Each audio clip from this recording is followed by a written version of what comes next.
गांव के आखिरी छोर पर एक छोटा सा कच्चा घर था। उसी घर में रहता था रमेश। घर की छत टपकती थी। माँ चूल्हे पर रोटियां सेंकती थीं और पिता खेतों में मजदूरी करते थे। रमेश बचपन से ही देखता आया था कि मेहनत करने के बाद भी गरीबी घर नहीं छोड़ती। रमेश रोज सुबह 4 बजे उठता।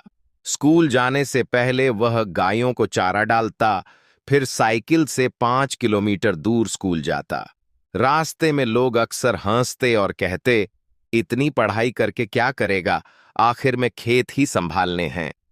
रमेश चुप रहता, लेकिन उसके अंदर कुछ टूटता नहीं था, बल्कि और मजबूत होता जाता था। स्कूल में उसके पास किताबें पूरी नहीं होती थीं। वह दोस्तों से पुरानी किताबें मांग कर पढ़ता। रात को लालटेन की रोशनी में पढ़ते पढ़ते उसकी आंखें जल जातीं, लेकिन वह किताब बंद नहीं करता। उसे लगता था कि यही किताबें उसे इस गांव से बाहर ले जाएंगी। एक दिन स्कूल के मास्टर जी ने उससे पूछा, बड़ा होकर क्या बनना है? रमेश ने बिना डरे कहा, सर, मैं अफसर बनना चाहता हूं। पूरी क्लास हंस पड़ी। मास्टर जी मुस्कुराए और बोले, अगर मेहनत जारी रखी तो बन भी सकता है। समय बीतता गया। रमेश ने 10वीं अच्छे नंबरों से पास की, लेकिन आगे पढ़ने के लिए पैसे नहीं थे। पिता ने कहा, बेटा, अब काम पर लग जा।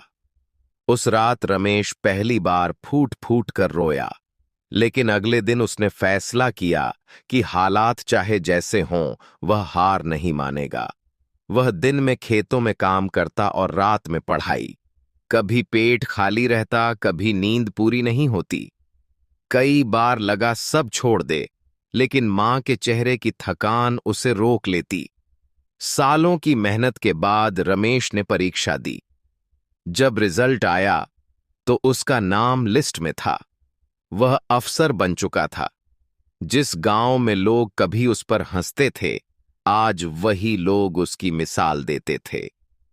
रमेश वापस गांव आया। उसी कच्चे घर के सामने खड़ा होकर उसने सोचा, अगर मैंने हार मान ली होती तो आज यह दिन कभी नहीं आता। उसने गांव के बच्चों के लिए एक छोटा सा पढ़ाई का केंद्र शुरू किया। वह बच्चों से बस एक बात कहता, गांव छोटा हो सकता है, लेकिन सपने नहीं, क्योंकि असली जीत वही होती है जो हालात को नहीं, खुद को बदल कर हासिल की जाए।